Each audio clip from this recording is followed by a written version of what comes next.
Good morning, everybody, and welcome to our first webinar for Ports Past and Present Tourism and Business Network. And this webinar is going to be presented by myself, Boland Murphy, and Rita Singer. And with that, I'm just going to share a screen with you all.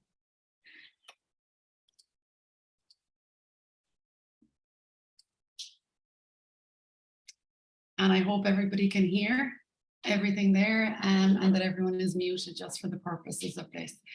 This is going to be recorded and distributed out for those who wish to learn more about heritage through the lens. And this is what we're going to speak about today. Rita will talk about the beautiful pieces of media collateral, which are video, film and imagery that has been produced by herself and her colleagues through the Ports Past and Present initiative, which is funded by the EU Fund for Ireland Wales programme, supported by the University College Cork, the University of Aberystwyth, through the University of Wales, and ourselves here at Boffin Consultancy, and some of the local authorities, Wexford Local Authority, and also Pembrokeshire and Fishguard.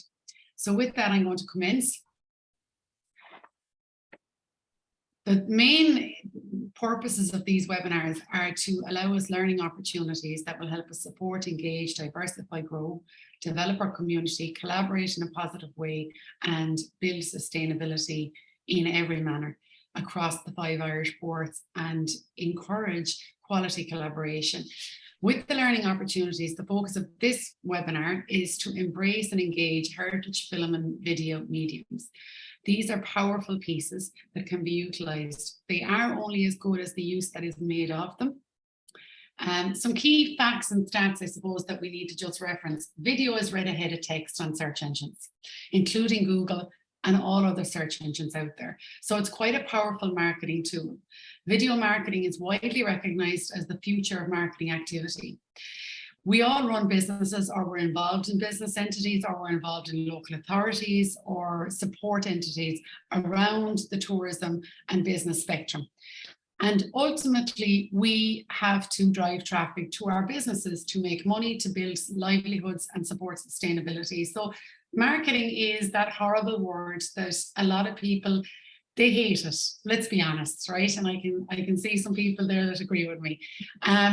But it's also the one thing that's cut. It's the first thing to be cut in a crisis. However, it is the first thing that every entity and business and community needs to get out of a crisis. So we need to engage with it. 87% of marketers say video has helped them increase traffic, either online or offline, traffic physically in footfall terms or traffic online in digital terms, which all helps you engage with your ideal audience and convert more sales and more clients and customers into your business, into your port. The more traffic you have coming into your port, the greater opportunity you have to engage with people who will spend time and money in your region and in and around your region. Bookers and visitors need to want authentic and real experiences with tangible stories. I suppose that's the biggest crux in tourism marketing terms. It's to make what we have on offer tangible, because with tourism experiences, I think somebody has joined our call there. I could just ask Catherine and Catherine, two Catherines. Good morning, Catherines. If you can both just mute yourself just for the purposes of the presentation, if that's okay. So getting back to what I was saying, the biggest crux in tourism, the biggest challenge, one of them, there's many challenges, but one of them is to make what you have on offer tangible, whether it's in your physical port, your landscape, your culture pieces, your activity pieces, your hotels, your accommodation. Is how do you deliver that in a way that your ideal customers, guests and clients can feel it, touch it, sense it? It's very difficult. So video, film and imagery is one of the best tools that we can use, but it's a choice to use it. Okay, the influencing factors have changed. That's the 5th point there. They have, and that's a fact, especially post-pandemic now. People want more than just a special offer. They want more than just a pretty picture. They want to know a story behind every piece that they're going to book or interact with during their experience or their holiday or their visit. Now, destination case studies. So just some entities that I'm aware of, and I'm going to share the screen again with you in a moment in a different way, just to illustrate this, where video has come into play in a massive way. And there's 4 of them that I've named there. Ireland's Ancient East, which for those of you that are not aware of it, it's very much a key part of the Fáilte Ireland strategy. It's some of us would argue here in Ireland that it stretches farther than the East. And I'm a West woman, I'm a West of Ireland woman, so I would definitely agree with that to some extent. Ancient Connections, Visit Wales, and Fáilte Ireland. Now I'm going to take a moment just to stop this particular share and share a different screen with you, if I may. Okay.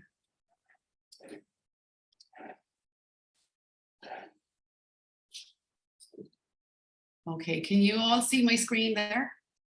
Okay, so if we look at Visit Wales has a really, really good YouTube channel. They have a plethora, as we'd say here in Ireland, of videos. And they're not there for the good of our health. They're there because they work. Time and effort has been put into them.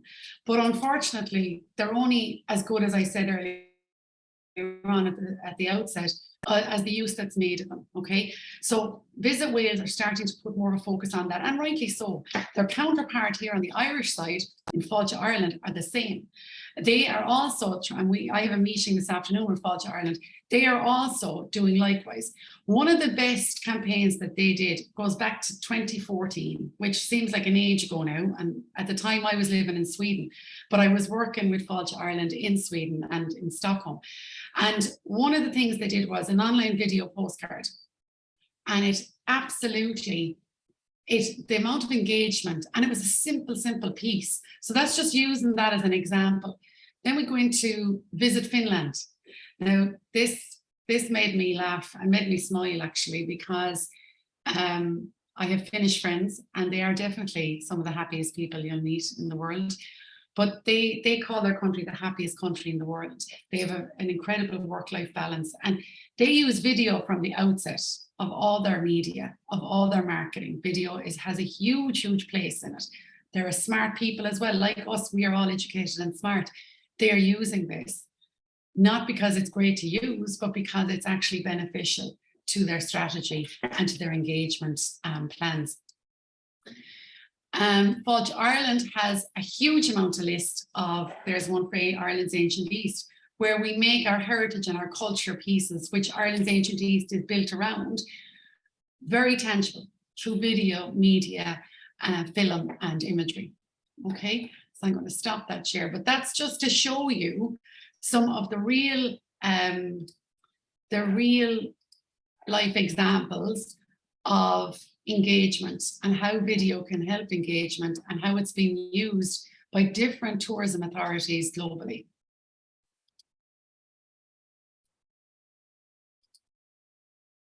Okay, so back to the main presentation there. Okay, so the tourism marketing mix. Well before I started working in this capacity, I was operationally active in the sector. And I always believed that we've all heard of the 4 Ps of marketing. We're blue in the face from them: product, price, place, promotion. But there's actually more than 4 in the mix for tourism. I think product, price, place, promotion, people as well. People and package, right? It's a different marketing mix. The mix has changed now. We have to engage more with people. They are more demanding. We have a different type of client now, a different type of psyche, a different type of expectation, and we have to acknowledge that, accept it, and work with it, because it is just a fact. The influencing factors, as I mentioned, ethos, culture, they all come into play. The story behind the location, the story behind the person in the business, and the story behind the business themselves. They are all pieces now that are quite important, and that are quite important when it comes to engaging your ideal customers and your ideal visitors, either to your location or to your business in that location. People want tangible tourism and tangible locations. And there's a guy there in the mountain. Now I'm doing a hike on Saturday, according to my husband. We're going regardless of weather conditions. He's military, so he's definitely going regardless of weather conditions. And we're going to do Mount Leinster. I'm sure Catherine Agnew knows all about Mount Leinster. We've done it before. But it's that feeling you get when you get to the top of Mount Leinster, and that feeling you get to the top of any mountain you climb. People are looking for that. How can you make that tangible? Okay. Video, media, and film and imagery help that as well. And stories, telling the stories is very, very important. Telling the stories of the past in the present is a powerful thing.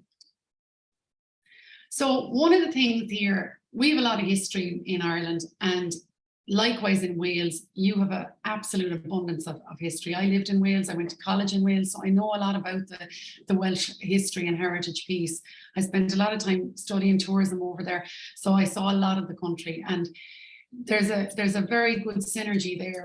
It's the closest place, and I've traveled a lot, but it's the closest place to Ireland that I've ever visited or lived in.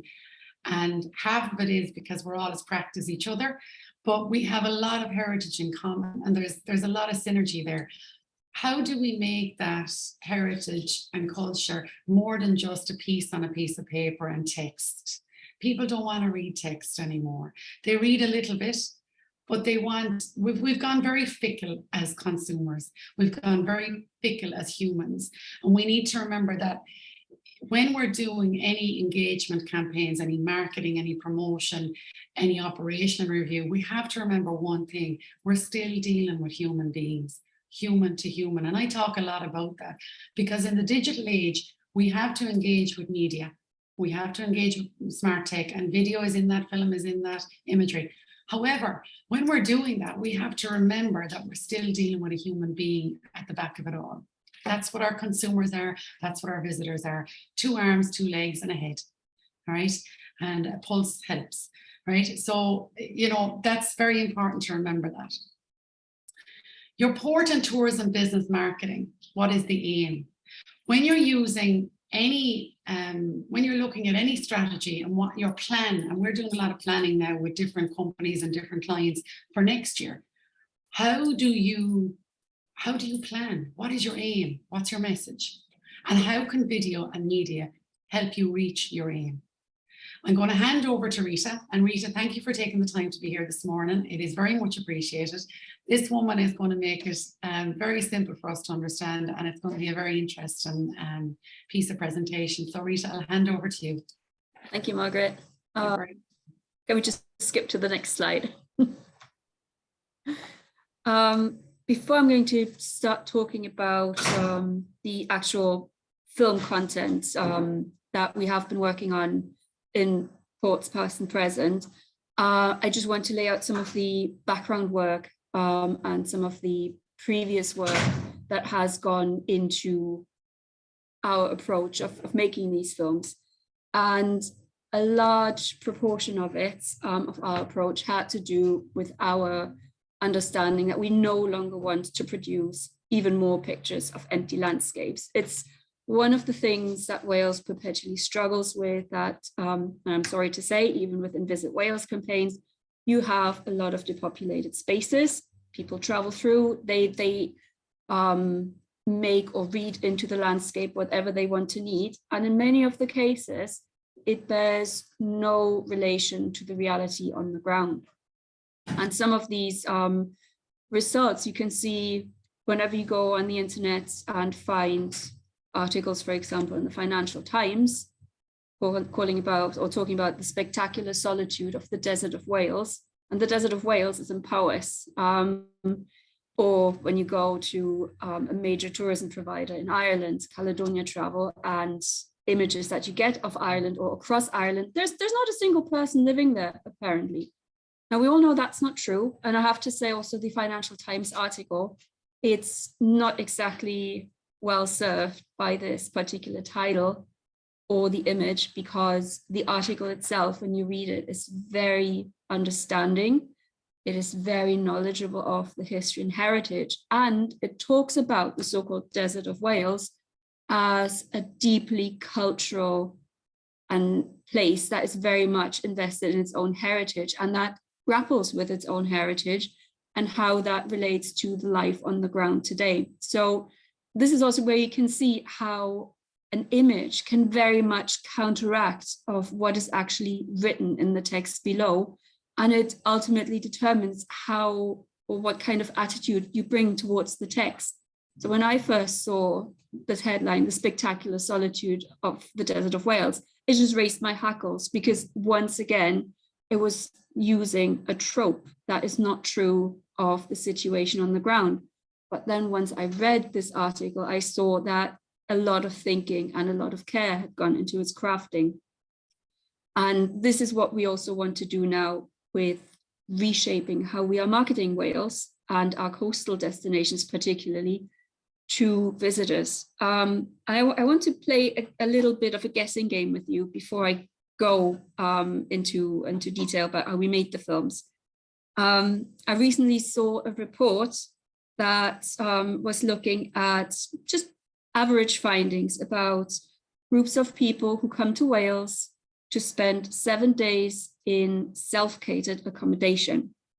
So a group like that, on average, is made up of 2 adults and 2 children, or 3 adults, and they spend on average 7 nights. And over those 7 nights, they spend an average of £1,200. Those £1,200, about half of that is already taken away just for paying accommodation, which leaves us £600 that these 3 or 4 people are going to spend over those 7 days. Now, I would like you to guess how much of those 600 remaining pounds those 4 people together are spending on a heritage activity or visiting a heritage site. Just give me a number. 100? Less. £10. A little bit more.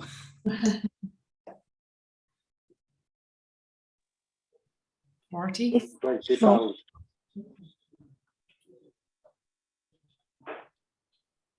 Sorry, I did. It is £25. 3 adults, or 2 adults and 2 children, spend £25 over the course of 7 days on heritage and undertaking a heritage activity or visiting a heritage site. Now, anybody who's recently visited a Cadw site pretty much knows that is a family ticket. So this group will spend a few hours at a castle, and that's it. And to think how much heritage and culture Wales has to offer, and Ireland has to offer just as well, I think this is a very, very frighteningly low number. And it also shows that people, or this empty spaces message, really does result in an underinvestment in our heritage. So when we have these empty spaces, people already approach them with the idea there's nothing much there. Wales is basically just England with a funny accent. But we really want to change this by changing the whole story. Can we go to the next slide? So this is where we come in from Ports Past and Present, and our slightly different approach to how we can market ourselves, and especially the ferry ports, because traditionally over the several hundreds of years, these places have been perceived as places you go through. They're not places where you step off and visit, mostly because they are perceived as locations that don't have a heritage and that don't have a story to tell. And we wanted to do something different. So what we produced were 8 short documentary films, and they're only 10 minutes long. Now, in terms of the internet, that is a long film. That's almost like sitting down and watching all of Lord of the Rings in one go. So 10 minutes is actually already quite long. We've also combined them into a feature-length film that if you want to sit down at home, you can sit down in front of your television and watch an 80-minute film about port towns in Wales and Ireland. We filmed across 5 port communities. So on the Welsh side, that was Holyhead, Fishguard and Pembroke Dock. And on the Welsh side, it was Rosslare Harbour and Dublin Port. And we also filmed on the ferry routes in between. So for us, the Irish Sea is not an empty space that you just spend some dead time crossing. but this is a cultural space just as well. So we collected stories about it. And we want to promote tourism. We want people to come here, and we want people to visit our homes that we like and love, and we want to share some of the heritage and traditions with them. The way we've done it was by hiring a film company that specializes in tourism ads, for example, for Visit Wales. So they bring all the shiny images, all the beautiful footage, but we also, in our capacity as academics, worked with them to incorporate the heritage and the stories on the ground. So on the surface, we are documentary, but underneath, we just want to sell these places, but we also want to sell these places in terms of they have a story, and please be respectful to our story. And it's not us as academics, as talking heads who are presenting these stories, but we shot with local people in each one of these ports who very, very graciously donated a lot of their time for the film shoots when we were doing this over half a year last year. Can we go to the next slide, please?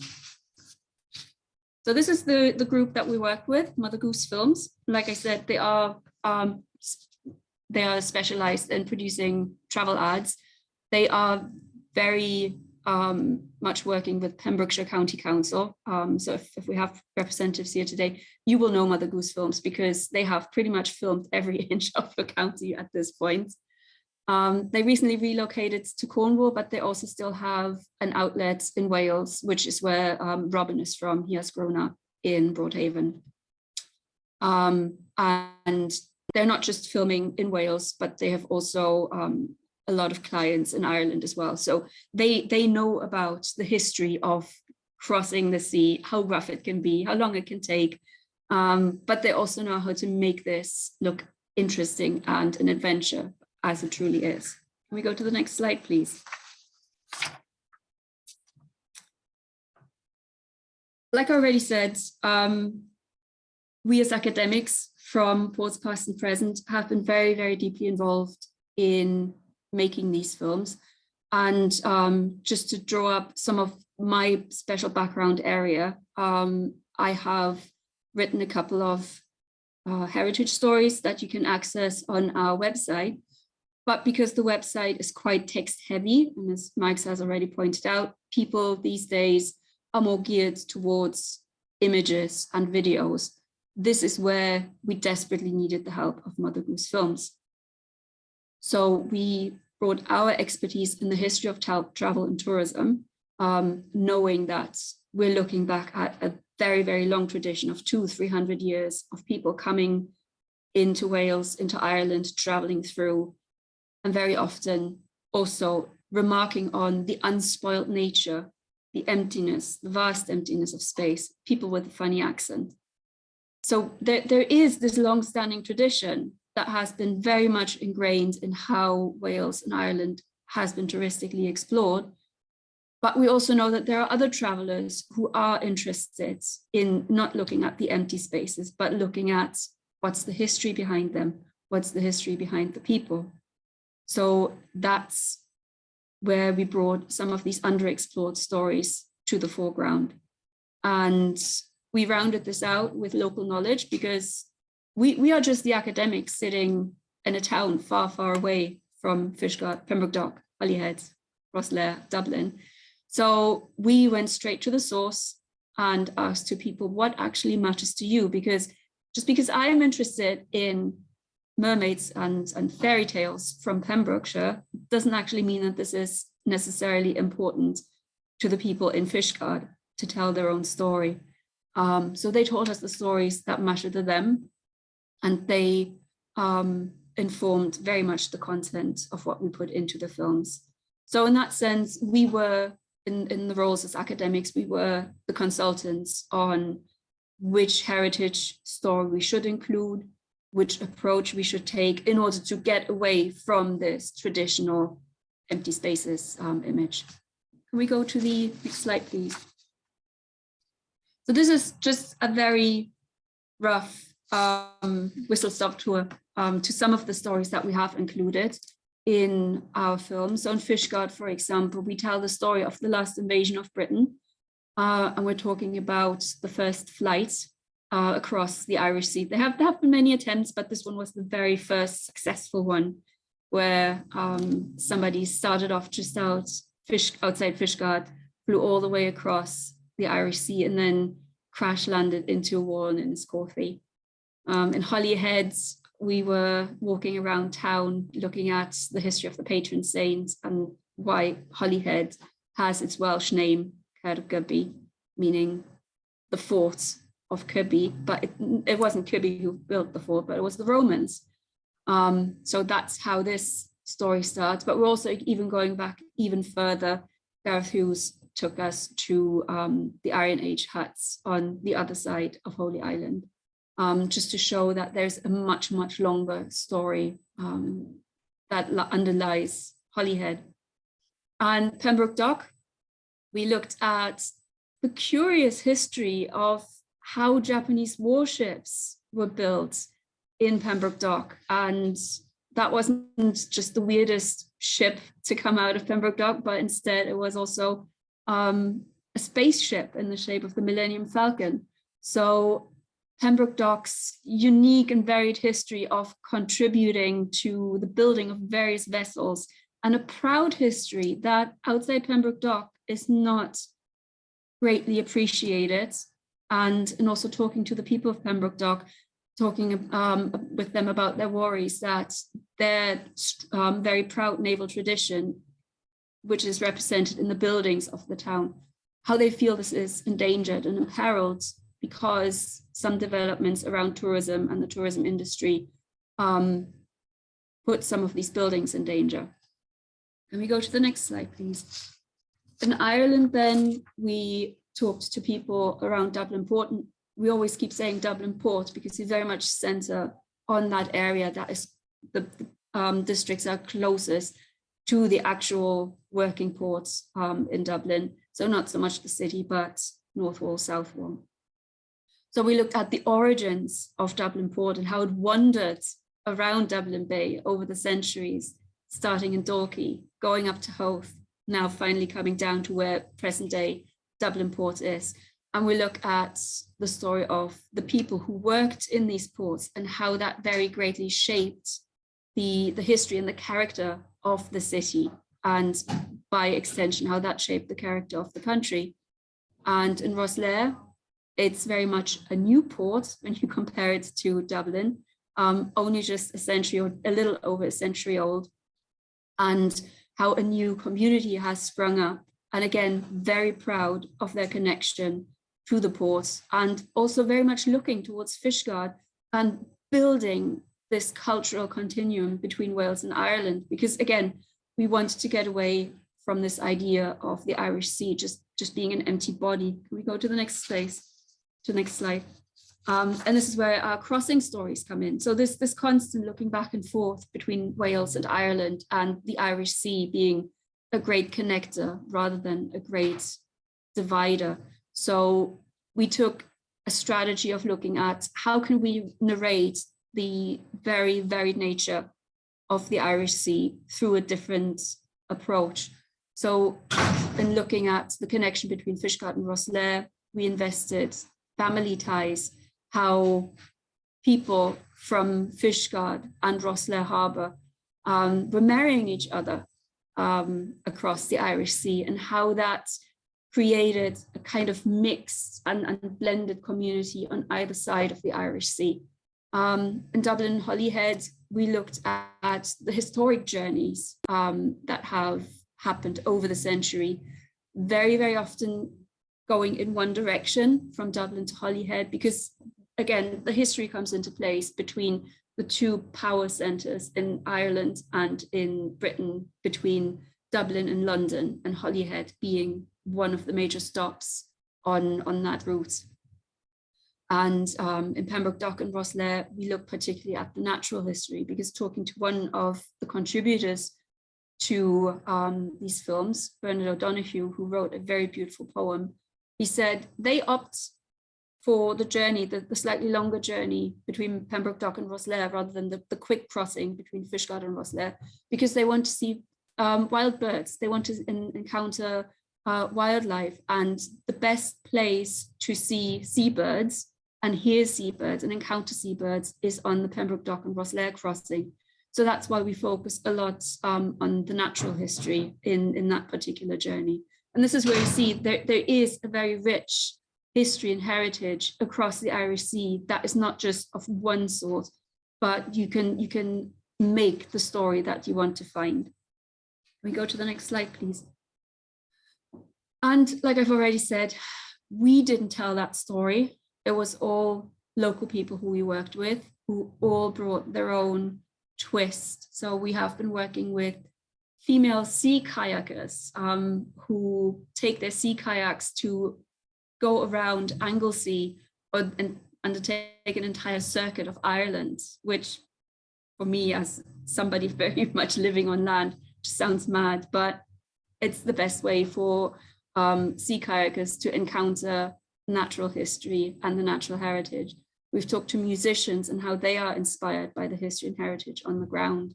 Like David, who you can see in the picture, he's recording the sounds of Fishguard to change that into his music. We've talked to wild swimmers, we've talked to young skaters, we've talked to storytellers, historians, librarians, you name it. And they each brought their own unique approach and why they are proud of their port town and why they want other visitors to come and see what makes these port towns such great communities.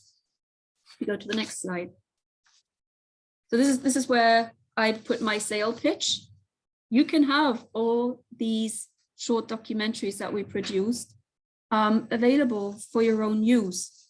Most of you are based in and around the 5 port towns that we're looking at in our project. So just to reiterate, Holyhead, Fishguard, Pembroke Dock in Wales, and Dublin Port and Rosslare Harbour on the side of Ireland. So you can use all our content free of charge. You can embed it in your website, on your social media channels. If you approach me before the end of the project next summer, I can also give you a download link that you can have an offline version that you can run on a screen in your business. If you want to show some content in a cafe that you have or in a cafe area, or if you run a B&B and you want to have something running on a screen in one of the rooms, you can have that content. It's there for you to use. We've also produced a gallery of images that you will be able to use in the future. We're still working on putting it up on the website for you to download. But again, if you get in touch with me, I can already give you a download link so you can start using this content because, like I said, these images were produced by a company who know what sells, who know what images are attractive to prospective visitors. So you can just embed them into your own website, into your own content to attract people's attention and say, oh, this looks interesting. But and this is where the but comes in. You need to attach a story. There has been a word making the rounds in the last couple of years, and that's called storyfication. You can't just put up a picture anymore. You have to tell the story behind the picture.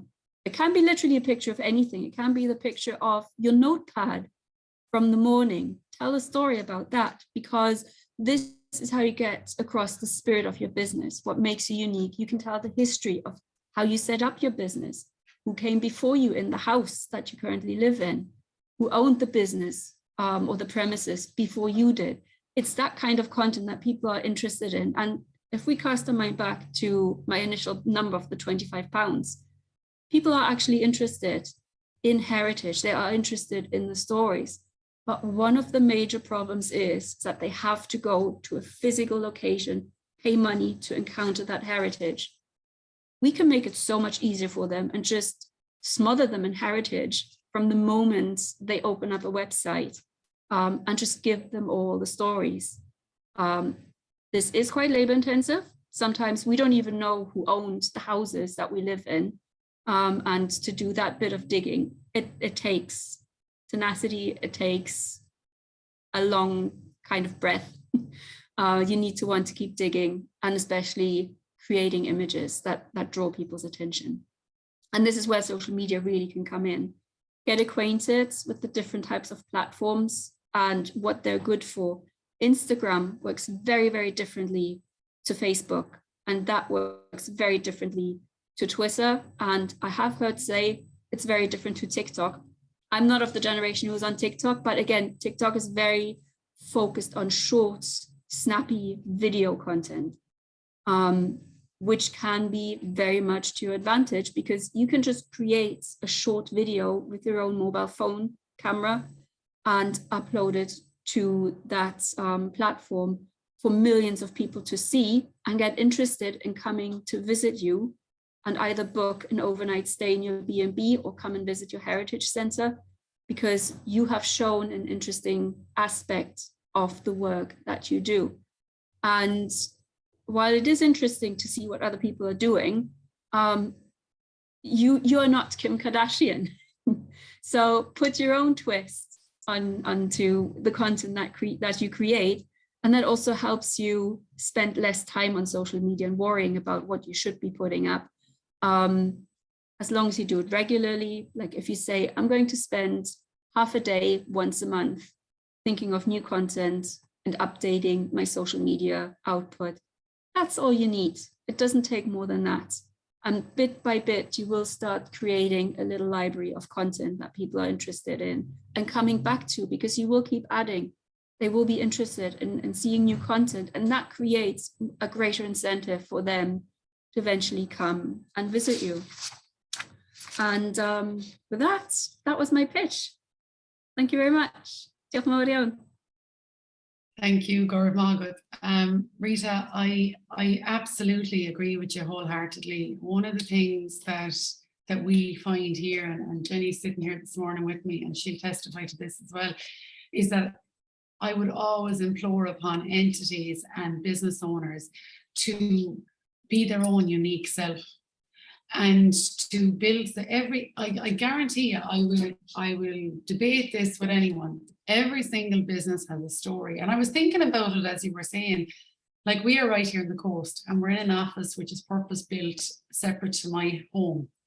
And this has a story. We are the 7th generation to live on this site. And it's quite a historically rich site as well.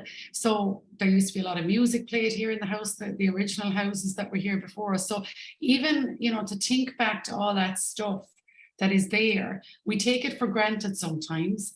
And we do. My husband was born just up the road from here, and he would take this for granted. And he thinks I'm cuckoo, for good reason often. But when I say to him, like, our daughter is the 7th generation, and this is the site where we now have our enterprise consultancy, like, it's more interesting and it's more engaging. You don't need to be on social media 24/7. To be quite honest with you, if you are, you don't have anything else to do. But you do need to be present. And there is power in it, and it doesn't have to be this all-encompassing stress piece for businesses. It can be extremely beneficial when it's executed in a simple and smart way. And I absolutely think that the films and the collateral that you have developed and your colleagues have developed, they're a rich source. They're there. I would implore people to use them. They're, as I said at the outset, they're only as good as the use you make of them. So thank you so much, Rita, for that. I'd like to invite any questions from anybody here, if they'd like to ask any questions.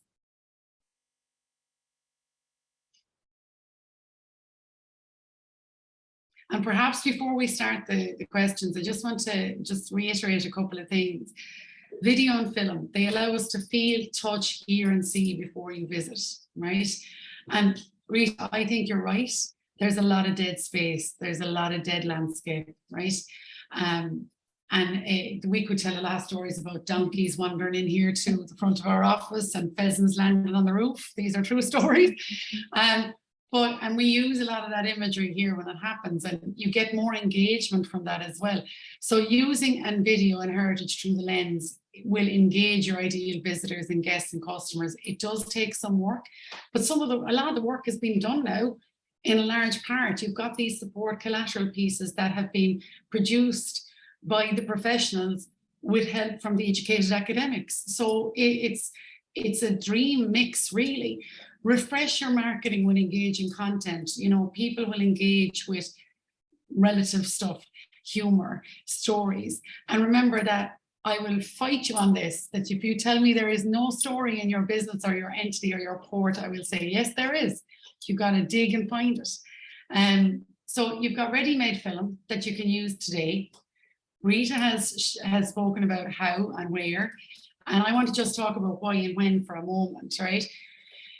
Use it because, as we said, you have 3 seconds now to engage somebody online. 3 seconds. There is a lot of noise out there in the social media space. And to be quite honest, that doesn't really do a whole lot for me at times, and it would put you off. But how are you going to stand out in your business or your port or your physical location and the surrounds of those port areas unless you have something that is snappy, that's informative, that's engaging, that's colorful, that's got populated pieces, that there's people in, because that's what people engage with. Use it, and use it online. You can also use it offline. This stuff isn't just for online use, you know, and I'm sure, Rita, you'd agree with me that this can be used offline as well. And when do you use it? You need to start prepping now for the season that's coming. And that's one of the things around the network that we're building that I'm quite adamant about, that we build this network around the sector and around the ports, not getting the ports in the sector to build themselves around it. This has to be built specifically around the sector. So we are now in a prep season. We're coming into the prep season and we're coming out of the peak season, which is the operational season. So now your prep season is well and truly there. This is when you plan. And these are good collateral pieces to build into your strategy, which can be used at any time. I will now stop my own talking and presentation. Thank you, Rita, again. Thank you all for attending. And before we finish up, I would like to once again invite any questions from any of the attendees here this morning.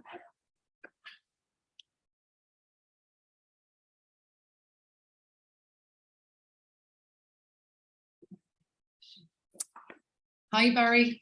Hi. How are you? Can you hear me all right? I can indeed. Lovely to see you again. Okay.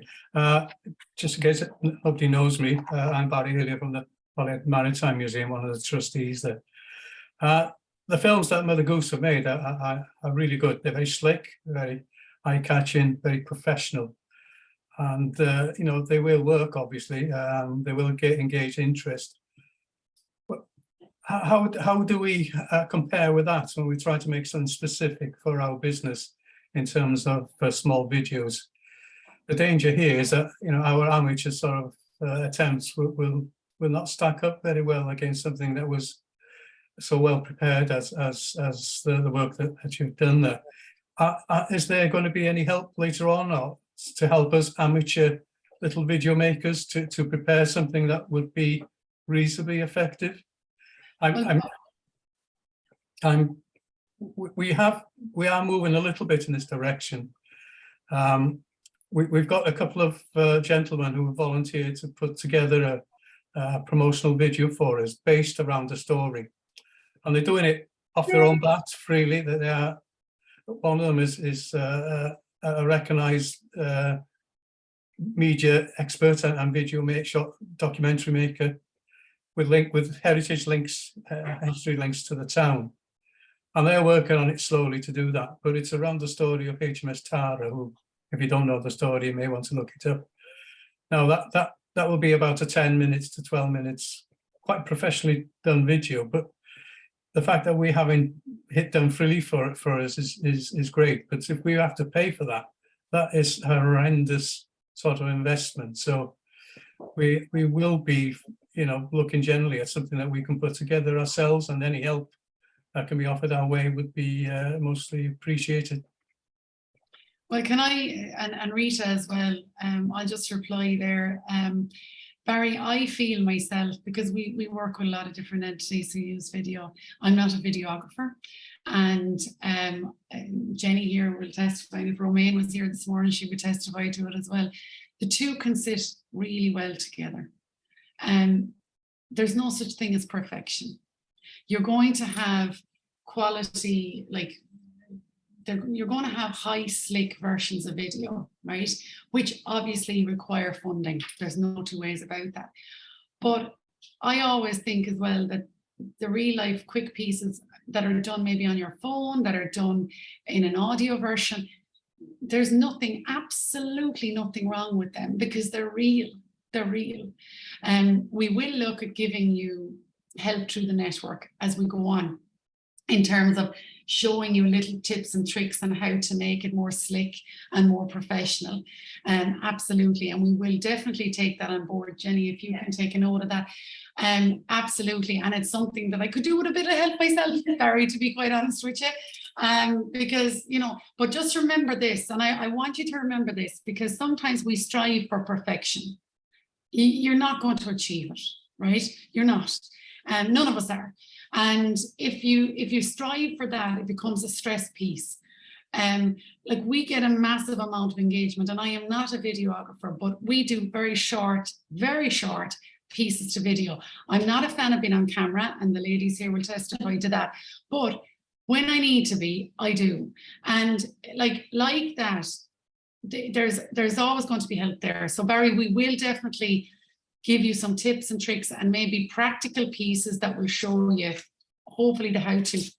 Rita, would you like to come in there? Yeah. One of my favorite Twitter accounts that I follow are the Rijksmuseum in Amsterdam, because they put up very short videos about their collections. So they focus in each one of these little videos, and the longest one I've seen, the longest one is 2 minutes. It's incredibly short, but in Twitter terms, it's a Lord of the Rings trilogy. In these very, very short videos, and you can easily shoot them on your smartphone or a little pocket camera. If you screw a little tripod to it, you sit it down. All you have to do is get that object out, film it, and have somebody from your volunteers talk about this object and why it is so important for your collection, or what's the quirky story behind it. And that's all it is you need to do. And if you do this regularly, let's say once a month, once a week, it won't eat up a lot of your time, especially once you've done it 2 or 3 times. You will know how to fiddle with the little bit of a video editor that you have on your laptop, which can be sometimes frustrating because I'm fiddling with it as well, and I yell at it every now and then. But it is a very easy editing tool to prepare content that you can then upload to your social media.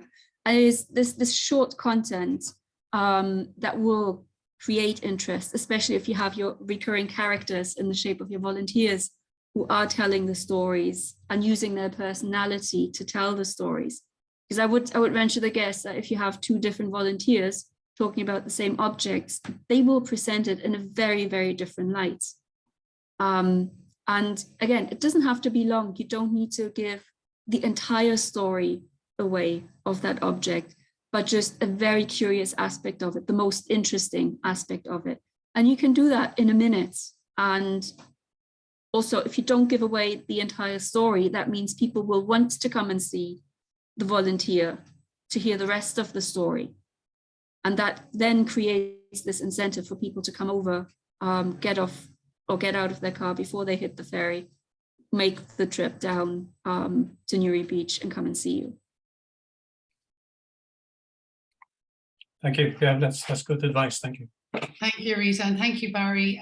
Catherine Agnew, I think, had a question there from the Irish side. Catherine, can you hear me?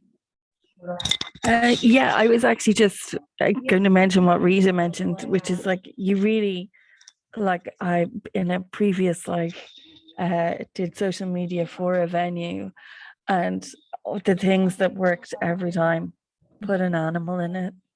I'm telling you, anything to do with animals, people love. Unexpected animal shenanigans will get you massive engagement. We've had a real life experiences right here of unexpected animals in the best way possible. Yeah, but it really doesn't have to be perfect. As long as, you know, everybody stays in frame, you're fine. And I would even go so far as to say, like, don't worry about editing it. As long as it's not a complete mess. Do you know, if you can get the 30 seconds of words out reasonably coherently and everybody stays in frame, that's good enough. Because what people are really engaging with is what's interesting about the place. They're not, the necessity, it's nice to have the really slick professional stuff there for you to use, but people don't expect that every day. And you can use, you know, edit that stuff down to use for those big things that need the bigger, slicker push. And then on your everyday, just keeping it ticking over, it can be so low key. And you'll like, it really will be successful. Like, I wouldn't even go so far, as long as, like, I next time I'm in Holyhead, I'll come down and show you. Focus on your phone and how to get that, just that like little 30 seconds. It doesn't have to be a full-time job. It is for some people, some places, but for most people it's not, and it doesn't have to be. And, you know, just get it out there. You'll pick up followers, I'm sure of it. Thank you, Catherine, for that. Yeah, I appreciate that. And she's right. She's spot on with that. Right, ladies and gentlemen, if there are no more questions, do feel free to contact Rita, and I will actually share out this webinar as well, and the presentation with the contact details for Rita, if that's okay with Rita, and also our own contact details. We are busy building the network at the moment. We've gotten a lot of engagement, an awful lot of good interest, and I'm now going to a meeting with Vulture Ireland based on that as well. So if anybody would like to keep sharing and refer people to us that may be interested, there's a lot of benefits. There's 5 or 6 workshops planned, not just around video, but around planning for engagement with your business, collaboration, how to engage with the key decision makers that decide whether they're going to book in groups to stay or not. So there's a lot of stuff there, a lot of learning opportunities and a lot of support. We're also business mentors, so I will have that hat firmly on my head. I am very much about, while I'm about tourism, there's other sectors we work with as well, like construction and media and professional services and retail and public sector. So I will always have that head on me, where it's SME focused and public focused and community focused. And if we can support in any way, that's what we're there to do. Jenny is going to re-provide expressions of interest off the back of people looking for them again. So we might do that. And if any of you want to contact us directly, please don't hesitate to do so. Our email is there, info@boffinconsultancy.com. My own email is mags@boffinconsultancy.com. And Jenny and Romaine doesn't want, we'll be getting the info emails anyway. I'm sure she has enough coming at her, but don't hesitate to give us a shout.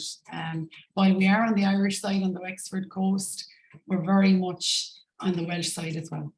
Okay, and as Rita said, it's about quality collaboration and benefit for everybody across the Irish Sea, which I'm very, very focused on and very passionate about.